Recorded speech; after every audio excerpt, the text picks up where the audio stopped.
Hi guys, ఎలా ఉన్నారు? మరో ఇంట్రెస్టింగ్ వీడియోతో మళ్ళీ మీ ముందుకు వచ్చాను.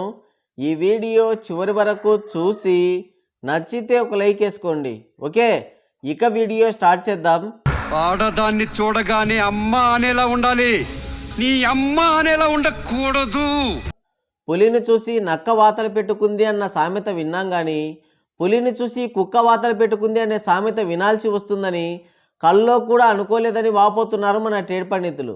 విషయం ఏంటంటే, ఈ దేశంలో ముప్పూటలా కడుపు నిండా తింటూ అరాచకం రేపులు లేకుండా ప్రశాంతంగా జీవనం సాగుతుంటే సుఖం మరిగి ఒళ్ళు బలిసి కొట్టుకుంటున్నారు కొందరు. అలాంటి వాళ్ళని పాకిస్తాన్, ఆఫ్ఘనిస్తాన్, బంగ్లాదేశ్కి పంపించాలి. అప్పుడు ఈ దేశం విలువ, ఆచారం, సాంప్రదాయాల విలువ తెలిసొస్తుంది అని అంటున్నారు మన ట్రేడ్ పండితులు. స్వేచ్ఛ, సమానత్వం పేరుతో బరితెగించి ఎప్పుడు పడితే అప్పుడు, ఎవరు పడితే వాళ్ళు, ఎక్కడ పడితే అక్కడ బట్టలు లేకుండా బిత్తల తిరిగినప్పుడే నిజమైన స్వాతంత్రం వచ్చినట్టు అని అంటున్నారు.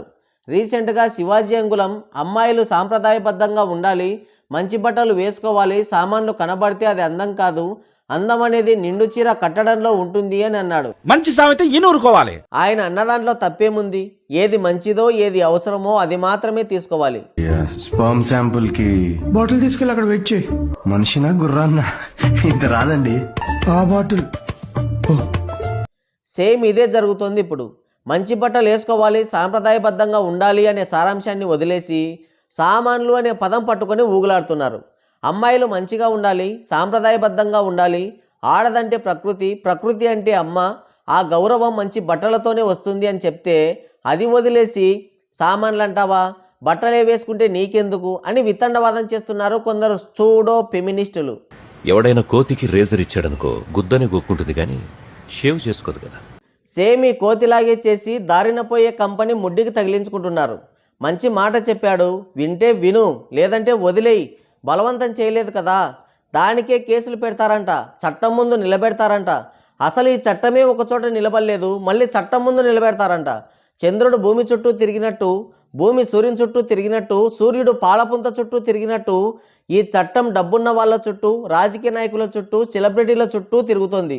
ఈ చట్టం తిరగడం ఆపేసి ఒకచోట ఒకే మాట మీద నిలబడి పనిచేసేది ఎక్కడంటే రిక్షా తొక్కేవాడికి, మూటలు మోసేవాడికి, పూట గడవని వాడికి, రోజు కూలి పని చేసుకునేవాడికి బాగా పనిచేస్తుంది. డబ్బున్న వాళ్ళు, రాజకీయ నాయకుల ఈక కూడా పీకలేదు. ఇదే నిజం. నిజం చెప్తే ఈ సమాజం యాక్సెప్ట్ చేయలేదు, చట్టం ముందు నిలబెడతారంట. నాకు ఇలాంటి మాటలు చెప్తేనే వన్స్ అపాన్ ఏ టైం ఒక ఆడపిల్ల చీర లాగినందుకు కురుక్షేత్ర సంగ్రామమే జరిగింది. లక్షల మంది నేలపాలయ్యారు, రక్తం ఏరులై పారింది, చిత్తు చిత్తుగా కొట్టుకున్నారు. ఎంతలా అంటే భీష్ముడు అర్జునుడిని బాణ పరంపరతో తుత్తునీల కింద కొట్టి పడేస్తే అది చూసి ఆయుధమే పట్టనని శపథం చేసిన పరమాత్మ కృష్ణుడు కూడా రథం మీద నుంచి దూకేసి రథచక్రాన్ని పీకేసి చంపుతా నిన్ను, ఈరోజు ఈ ముల్లోకాల్లో నిన్నెవడు కాపాడుతాడో చూస్తా అని భీష్ముడి మీదికి వెళ్ళాడు. చీర లాగినందుకు ఇంత జరిగింది. ఇప్పుడు చీర కట్టుకోమంటే తన్నడానికి వస్తున్నారు కొందరు తూడో ఫెమినిస్టులు. నా లంగా ఊడిపోవడం తప్పు కాదు, పక్కింటి కుర్రాడు నవ్వడమే తప్పంటేలా. ఈ ఫెమినిస్టులు బట్టలు వేసుకోండి, సాంప్రదాయంగా ఉండండి అంటేనే రోడ్డెక్కేది, ట్వీట్లు వేసేది. రేపులు జరిగినప్పుడు, మహిళలు ఏదన్నా విజయాలు సాధించినప్పుడు, ఘోరాలు నేరాలు జరిగినప్పుడు ఫ్లాష్ మ్యాన్కి కూడా దొరకరు. కావాలంటే చూడండి. 50 ఏళ్ల వయసులో యాక్టింగ్ని పక్కన పెట్టి ఏజ్ని సైతం మర్చిపోయి ఏషియన్ గేమ్స్లో గోల్డ్ మెడల్ కొట్టి దేశ ఖ్యాతిని, గౌరవాన్ని పెంచిన ప్రగతి గారిని పొగడ్డానికి ఈ ఫెమినిస్టులకి సందు దొరకలేదు. కళ్ళు కనబడకపోయినా అందుల క్రికెట్ వరల్డ్ కప్లో కప్పు కొట్టారు. ఈ అందుల మహిళా క్రికెట్ జట్టుకి కనీసం ట్వీట్ వేయడానికి తీరిక లేదు ఈ ఫెమినిస్టులకి. జ్యోతి అని మన తెలుగు అమ్మాయి విశాఖపట్నం 100 మీటర్స్ హర్డల్స్లో నేషనల్ రికార్డు, ఏషియన్ అథ్లెట్ గేమ్స్లో 100 మీటర్ల రన్ను కొట్టి గోల్డ్ మెడల్ సాధించింది. దేశ గౌరవాన్ని 10 మెట్లు ఎక్కిస్తే కనీసం తన విజయాన్ని సెలబ్రేట్ చేయడానికి కానీ, కనీసం కంగ్రాచులేషన్స్ అమ్మని చెప్పడానికి కానీ పక్కన ఒక్కరు కూడా లేరు. ఆ వీరవనిత దీనంగా దిక్కులు చూస్తూ కన్నీళ్లు పెట్టుకుంది పాపం. మరి ఈ ఫెమినిస్టులంతా ఏం పీకుతున్నారు? మరి ఒక్క ట్వీట్ అన్నా చేశారా? లేదు. బంగ్లాదేశ్లో 2 హిందూ అమ్మాయిలని నడి రోడ్డు మీదకి లాక్కొచ్చి రేప్ చేస్తే నో రియాక్షన్, కనీసం చిన్న పోస్ట్ కూడా పెట్టలేదు. ఈ ఫెమినిస్టులు బట్టలు వేసుకోండి అంటే మాత్రం బజార్కి ఎక్కుతున్నారు. ఎందుకంటారు? ఈ ఫెమినిస్టులు ప్రవచనాలు చెప్తుంటే నవ్వు వస్తుంది నాకు. పతివ్రత పంచాంగం చెప్పినట్టే ఉంది. ఒక జనరేషన్ మొత్తాన్ని చెడదెంగే కెపాసిటీ ఒక ఆడదానికే ఉంది. బూతు డైలాగులు, ఐటమ్ సాంగులు, వల్గర్ సీన్లు చేసుకునే వాళ్ళు కూడా నీతులు చెప్తున్నారు. ఏమన్నా అంటే మగాడి చూపులో ఉంటుంది, వాడి కామాన్ని బట్టి ఉంటుంది అంటున్నారు. రోడ్డు మీద డబ్బులు కనిపిస్తే ఎవడైనా ఏరుకుంటాడు. లాకర్లో డబ్బులు ఉందని తెలిసినా కూడా పట్టించుకోడు. 2 చోట్ల డబ్బుంది, రోడ్డు పైన దాడి చేసినోడు ఏరుకున్నాడు, లాకర్ జోలికి మాత్రం ఎందుకు వెళ్ళట్లేదు చెప్పండి ఫెమినిస్టులు.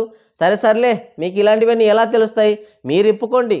ఈ సో కాల్డ్ ఫెమినిస్టులంతా కూడా ఈ 100 మీటర్ల హడ్డల్స్లో గోల్డ్ మెడల్ కొట్టిన జ్యోతి, 50 ఏళ్ల వయసులో గోల్డ్ కొట్టిన ప్రగతి ఆంటీ, క్రికెట్లో కప్పు కొట్టిన ఆ మహిళా క్రికెట్ జట్టు ఇళ్లలో పాచి పని చేయడానికి కూడా పనికిరారు అని అంటున్నారు మన ట్రేడ్ పండితులు. మరి మీరేమంటారు కింద కామెంట్ చేయండి. సో గైస్, ఇది వీడియో. మరోసారి మరో ఇంట్రెస్టింగ్ వీడియోతో మళ్ళీ కలుద్దాం. Thank you, take care, bye bye.